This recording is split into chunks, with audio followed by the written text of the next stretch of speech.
আসসালামু আলাইকুম প্রিয় দর্শক, আজিজ আহমদের পর আমি আজকে আরেকটা বিষয় নিয়ে আমি একটু কথা বলছি।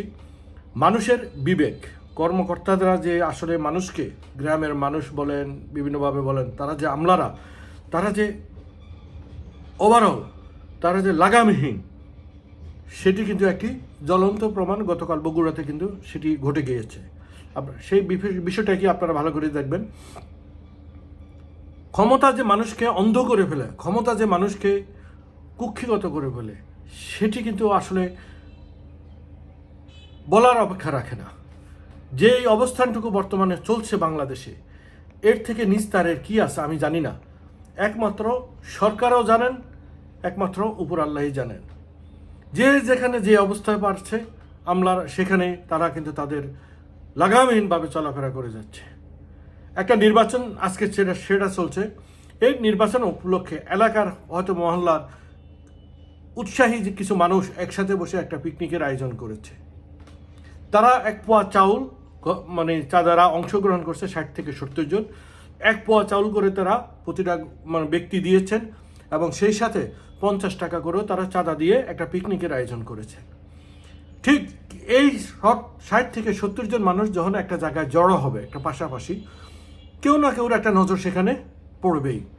ঠিক পাশ দিয়ে কিন্তু আমাদের এসিল্যান্ড, অর্থাৎ ভূমি কমিশন, সহকারী কমিশনার ভূমি ফিরোজ হোসেন যাচ্ছিলেন আদমদিঘি, বগুড়ার আদমদিঘি উপজেলার। তিনি সেখান দিয়ে যাওয়ার সময় কি করেছিলেন সেটি কিন্তু আমি এখন আপনাদের সাথে শেয়ার করছি। আপনারা সেটা একটু ভালো করে শুনবেন। আল্লাহ যদি এদেরকে নিজ হাতে যদি শায়েস্তা না করেন, বাংলাদেশ সরকার করবেন কিনা, করতে পারবেন কিনা, সেটা কিন্তু আমার জানার বাহিরে। এমন অমানুষ হয় কিভাবে আমার জানার বাহিরে। হয়তো যে পত্রিকার উদ্ধৃতি দিয়ে কিন্তু আমি কথাটা বলছি, আমি তো আর সেখানে ছিলাম না। তো সেখানকার সাংবাদিকরা যেভাবে এটিকে ফলাও করে তুলে ধরেছেন, তারই অংশবিশেষ আমি আপনাদের সাথে শেয়ার করছি এখনই। 70 জন নারী পুরুষ গ্রামের মধ্যে রান্না করছিল খিচুড়ি। শেষ হলে আনন্দের সঙ্গে খাবে তারা, কিন্তু হঠাৎ হাজির বগুড়ার আদমদিঘি উপজেলার সহকারী কমিশনার ভূমি ফিরোজ হোসেন।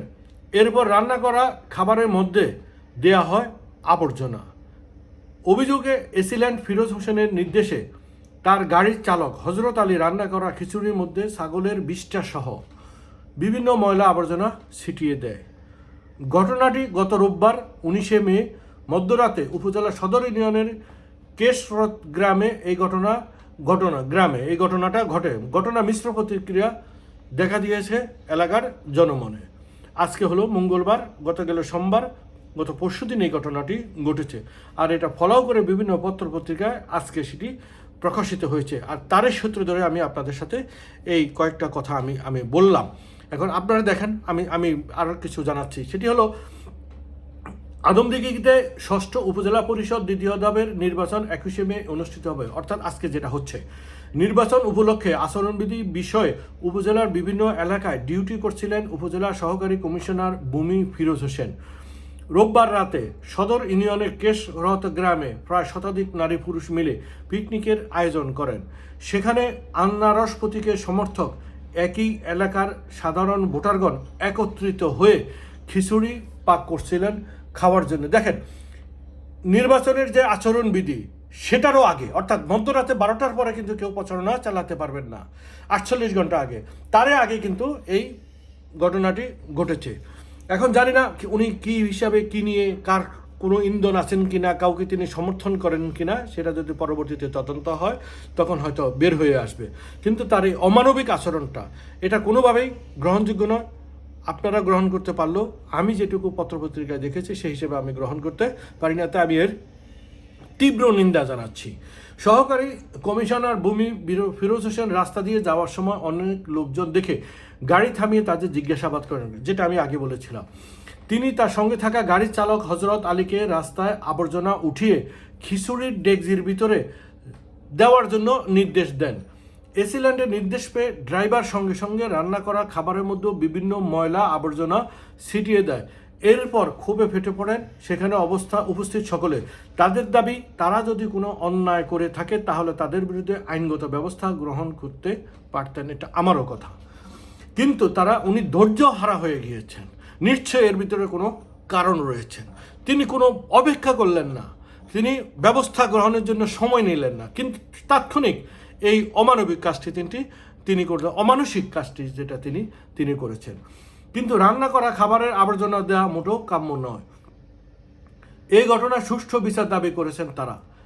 আর আনারস প্রতীকের প্রার্থী সমর্থকরা সেখানে পিকনিক খাচ্ছিল বলে বিষয়টি নিশ্চিত করেছেন উপজেলা আওয়ামী লীগের সহসভাপতি আবু রেজা খান।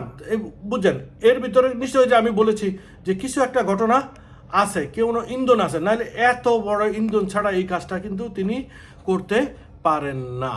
ইন্ধন ছাড়া তাকে নিশ্চয় কেউ অবহিত করেছেন।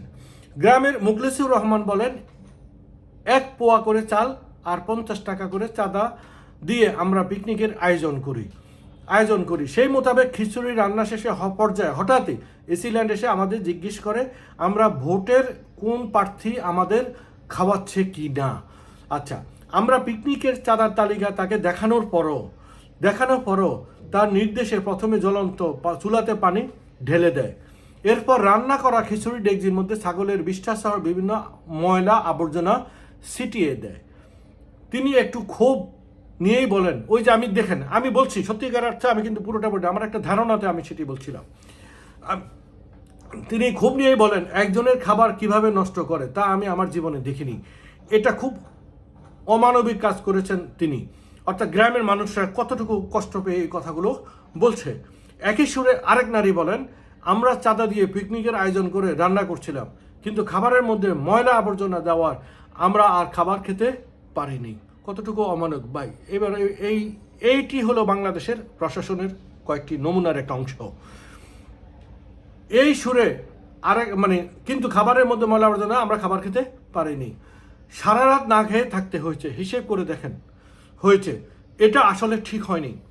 ঘটনার বিষয় জানার জন্য একাধিকবার ফোনে খুদে বার্তা পাঠালেও কোনো সাড়া দেননি সহকারী কমিশনার ভূমি ফিরোজ হোসেন, যিনি এই কাণ্ডটি ঘটিয়েছেন। একজন সাংবাদিক সেটি তার লেখনীতে সেটি তুলে ধরেছেন ফিরোজ হোসেন। আর ঘটনাটি জানতে চাইলে নির্বাহী অফিসার রুমানা আফরোজ বিষয়টি এড়িয়ে গিয়ে মুঠোফোনে বলেন, নির্বাচন শেষ হলে বিষয়টি খতিয়ে দেখা হবে, অর্থাৎ আজকে নির্বাচনটা খতিয়ে দেখা হবে। এর চেয়ে আসলে আর আমার বলার কিছু নেই। আপনারা ভালো করে একটু বিবেচনা করে দেখবেন, আমরা কোন দেশে বাস করছি, আমরা কোন গ্রহে আমরা বাস করছি। সাধারণ মানুষের যেখানে আজকে পৃষ্ঠ করে দেওয়া হচ্ছে, এর চেয়ে দুঃখজনক আর কী করতে পারে। আমার নিজের কাছেও খারাপ লাগছে। তারা সারা রাত সেই খাবার খেতে পারে নাই। খাবারটা তো আপনি নিয়ে যান, খাবারটা নিয়ে যেতে পারতেন, তাদেরকে কয়েকজনকে অ্যারেস্ট করতে পারতেন, কাউকে থানার পুলিশকে খবর দিতে পারতেন, পুলিশ এসে সেই ব্যবস্থা নিতে পারত। অথচ আপনি কি করলেন, সেটাকে রাস্তায় ছুঁড়ে ফেলে দিলেন, ময়লা আবর্জনা দিয়ে দিলেন। আপনার ঘরের পাতিলের ভিতরে যদি কেউ এই ধরনের কোনো ময়লা আবর্জনা দেওয়া হয়, আপনার ছেলে মেয়েরা যদি সেটা খাচ্ছে, আপনার পিতা মাতা যদি খেতে বসে, আর কেউ যদি আপনার পারিবারিক আশেপাশের কেউ যদি এই ঘটনা ঘটে, তখন আপনার কেমন লাগবে? প্রিয় এসিল্যান্ড সাহেব ফিরোজ আহমেদ, যদি আপনি আমার এই কথাগুলো শুনে থাকেন, আপনি তওবা করেন, আপনি ক্ষমাপ্রার্থী হন, আর বিচার সেটি প্রশাসন যদি করে আলহামদুলিল্লাহ। আর বিচার প্রশাসন যদি আপনার উপদস্থ কর্মকর্তারা যদি আপনার এই বিচার করতে না পারে, তাহলে ইনশাল্লাহ মনে রাখবেন যে গরিব মানুষের পেটে লাথি দেওয়া, গরিব মানুষের খাবারের ভিতরে আপনি যে ময়লা আবর্জনা ঢেলে দিয়েছেন, এর জন্য একদিন হলো আপনাকে প্রস্তুত হবে। সেই বিচারের ভার ওই এলাকার মানুষ আল্লাহর কাছে দিয়েছেন কিনা জানি না, তবে আমি একজন মুসলমান হিসাবে, আমি একজন ব্যক্তি হিসাবে আমার খারাপ লেগেছে, তাই আমি বললাম আপনার এই বিচারভার আমিও আল্লাহর উপরে ছেড়ে দিলাম। আল্লাহ হাফেজ। আপনাকে আল্লাহ হেদায়েত দান করুন, এবং মানুষের যেই সেবা করার জন্য আপনি সেখানে গিয়েছেন, সেটি যেন উত্তরোত্তর আল্লাহ আপনাকে সেই হেদায়েতের মধ্য দিয়ে আপনার রাস্তা পরিষ্কার করে দেন। আজকে এই পর্যন্তই। আল্লাহ হাফেজ।